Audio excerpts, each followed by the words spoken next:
Ake ngibingelele mbukeli lapha ekhaya. Igama uMzothule ngokaShembe. Mafofuke njengetangabani. Sambane sabunkosana lala maqedo lala bavukaza nokho ezokudla kudla. Uvimba ngala uthuka usungali. Ngoba sengila njengamanje Nethezeka TV le sikuzokhuluma no Dr. Msuthu. Sithunywa abantu. Ukhona abasendele ama-video ka Dr. Msuthu. Wakathatha lapha enkundleni zokuxhumana la ekhuluma khona ngesithwalo bathi ake sibuza yena uqobo ngoba uke wathinta isithwalo sedlozi ukuthi kuyathwaleka ngedlozi. Awu thola kanjani ngedlozi? Abantu bephuma bewela imingcele. So phela kuyena uDokotela Msuthu uzoyiphendulela yena. So umuthi fahla ngoba sigijimile sathi somzoma kwakhe esigodlweni sangamthola uDr. Msuthu wathi usaphumile sathungatha wathi useGoli sabe sesicela ukuthi sokhuluma naye.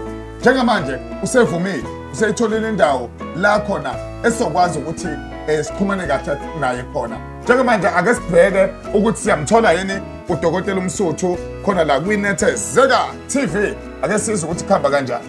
Dokotela avele sikubingelele. Bingelela kakhulu kwiNethezeka TV. Bingelela lesizwe sonke saseNingizimu Afrika, abahlali bonke. Ngomnale omdala ngithi njengamanje uDr. Msuthu lo iyangabe sizwe. Ngikwela kude izwe kwelaseGoli ngixolise nje kakhulu ukuthi ngifike ekhaya ngangithola. Cha ngindoda ehlalayo ekhaya.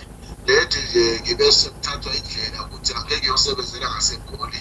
NgiseGoli nje for 2 weeks ukuthi abantu bakwazi ukuphila nabahlezi bafuna ukubonana nami bekwazi ukubonana nami ngoba ngize la eGoli bengumuntu obhukiwe ukuthi angizohlala nje lo 2 weeks ngithi ukubasiza bese ngibuyele emuva. Dokotela okusithumile kumanje noma abantu abasithumile sithunywe udaba esilithintile nje einsukwini kwiNethezeka TV elithinta izithwalo. uDokotela uthwele yini ngaphambi kokuthi siqale siqhubeke nodaba? Ake ngikubeke ngokusobala ukuthi kunabantu abangazi ukuthi ukuthwala kuyini. Umthwalo ungabekwa into emzimbeni. Umuntu uma ekufaka into ezinhlanga emzimbeni ethi ukhuphula inhlahla phezu kwakho noma wenza into yebhizinisi wena, lokho mina kufanisa nokuthi ukufana nesithwalo. Singakakhulumi-ke ngokwahlukahlukana kwento okuthiwa isithwalo ngoba ukhona umuntu othola ukuthi uthwele kodwa akufi muntu kubo. Ukhona umuntu othola ukuthi uthwele lapho usesacrifice ngempilo yakhe phecelezi into efana necontract. Kunomuntu osekwazi ukuthi athwele into eyidlozi athwale ngalo ukuze liphilele yena. So umuntu okanjalo-ke ngasho ukuthi mina singamfanisa nami, akwazi ukuyihlukanisa ngoba kukhona okusemzimbeni kumina kodwa okungasho sikubize ngesithwalo ngoba akufi muntu kodwa ukhona uphile okanjalo. Okusho ukuthi uDokotela uthwele. Namafuphi ngiyabavumela ngoba basho njalo vele kuhleze nokwa kuthiwa uthwele Dr. Msuthu kuphela yikho lokho. Ukuthi lesimo esifana nalesi kunzima ukuthi esikakhulu esizweni sonke sibukile sive. Ngoba ukufundisa kwethu sifundisiwe kulo msebenzi ukuthi kunezinto ezizimfihlo esingakwazi ukuzikhuluma ngoba lokho akusukwakha isithombe sihle. Kahle ningakusho asikugquzeli ukuthi abantu wonke umuntu agijime ethi uyothwala ngoba ukuthwala kuhle kumbi njengoba sisho sithi kuney'gaba ezahlukene ezokuthwala. Omunye umuntu uthi mina ngahamba ngayofuna ukuphakamisa umoya esikhundleni sokuthi asho ukuthi mina ngahamba ngayothwalela umoya. Ngoba uma uphakanyiswa kuthiwa kunento ebekwe emzimbeni kuwena usuke uphakanyiswa kuthiwa kuyafana nokuthi uyathwala ngoba lento ebekwe emzimbeni kuwena iyona esiyokusebenzela. Njengokuba nomuntu othwala ngenyoka nothwala ngecontract usuke anikele ngani ngophefumulo wakhe othwala ngecontract othwala ngenyoka usuke esacrifice ukuthi le nyoka kufanele kube khona ezokwenza ukugomo la ekhaya kufanele ukuthi izothatha umuntu adlule emhlabeni noma lento uma kuyicontract izofika isikhathi sokuthi yena ahambe emhlabeni.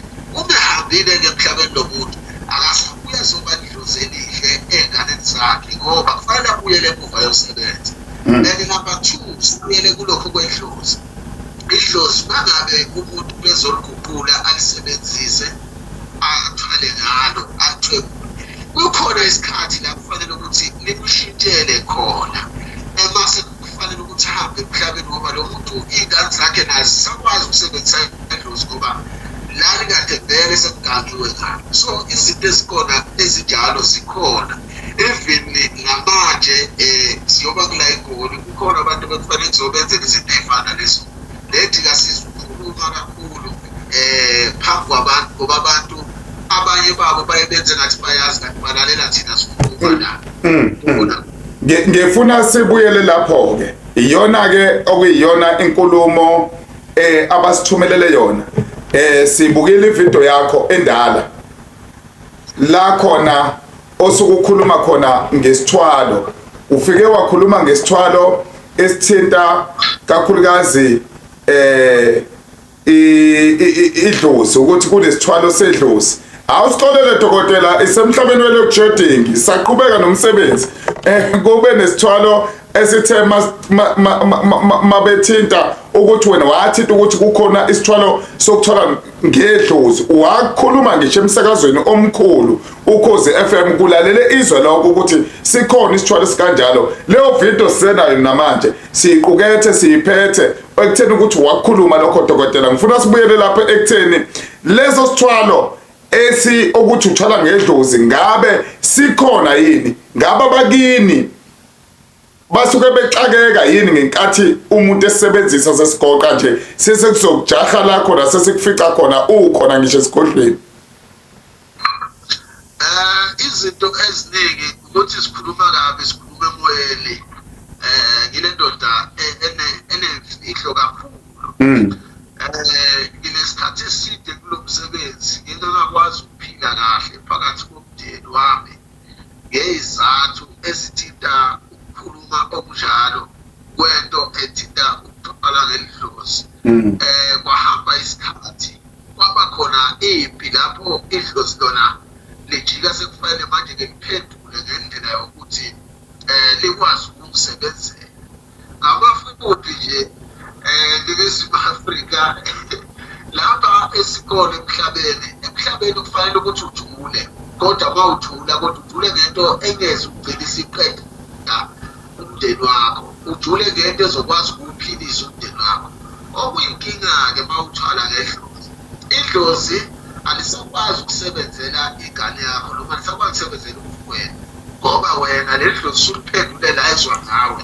Idlozi manje uhlelo oliphendule ngayo wena awusakwazi ukuyoliphahlela emsamo ngoba leli dlozi leli lizwa ngami wena umfowethu ukusakwazi ukusebenzisa kusakuzwa. Mawuthinta idlozi wena usufaka nomuntu oyikhulumela esidulini esingezwani ukuthi. So angisho ukuthi abantu bagqugquzela kakhulu ukuthi abantu abathwala ngoba sikhona izindlela ezithile ezizothuleka. Ngoba sikhona izinto okwazi ukuthi idlozi lakho nje ulugezi libe likusebenzele izinto zakho zikwazi ukuhamba zihambe. So akuyona into ebaluleke kakhulu ukuphala ngaphandle kokuthi ube nje ukline umsamo wakho ukline ubudlozi bakho ukline inhlanhla yakho bese iyaqhaba ikhanye phambili. Dokotela lokho esikutholile ake sithi kubaluleke kakhulu kodwa into esizoyenza thina sizodinga ekutheni ukuthi mase ukhona ngoba akusindi nokuthi sisuke sigasele lapho eGoli ukhona njengamanje.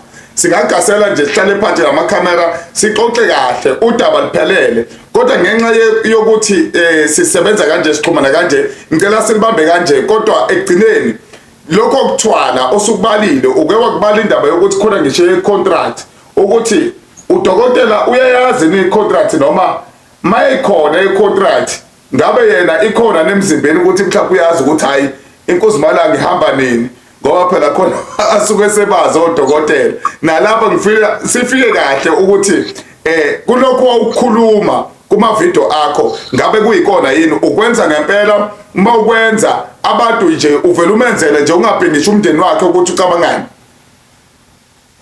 Angeke ngithi nje ngamafuphi kuyenzeka ukuthi ahambe ayothwasela noma yothatha sikhwama sesetwalo sokuthwalisa kube khona ukuthi yena leyo nto leyo ke uyayisebenzisa yena welakhe isayidi. Ngiyabezwa nje bekhuluma bathi angeke ukwazi ukuthwalisa wena kwenzeka ukuthi ahamba lande isikhwama sokuthi abantu abafuna leyo nto yenzeke bese kuba khona indlela yokuyiblokha ukuthi ingakuvuseli inkinga. Zikhona-ke mina izinto ezinzima ezingavusela inkinga phakathi komndeni wami ehamba kwazi ngoba sekutheni lezo zinto angizikhansele ngoba uma ngingazikhanseli izoqhubeka impi ibe khona phakathi wami ngingaphili kahle ngoba akusizi ukuphila kabuhlungu kodwa ubunayo imali umphefumulo wakho kodwa ungajabulile. Okubalulekile ukuthi iphila kahle umphefumulo nawo bese Mbuke lapha ekhaya ngoba ubona isimo se-load shedding eNingizimu Afrika esithe ukusiphazamisa ama-network kwaba yiwona angavumi kahle. Kodwa-ke udokotela uMsuthu sazoqhubeka naye ngoba inkulumo engicabanga ukuthi ababukeli emakhaya bakwazi ukusisendela ngoba obekubalekile ilokhu okuthinta nokuthwala ngedlozi okusho khona ukuthi ngoba senizwele imbijana somlandela sesiyoyikhuluma lonke udaba esigodleni nilandelele lo daba sinethezeka TV ahlali phansi siyasukuma sishone khona kukhulunywe nizwele nina kuyiqhamukela kuyena ngqo okuyena umnikazi wodaba. Mina nawe ayiphinde idibane yipa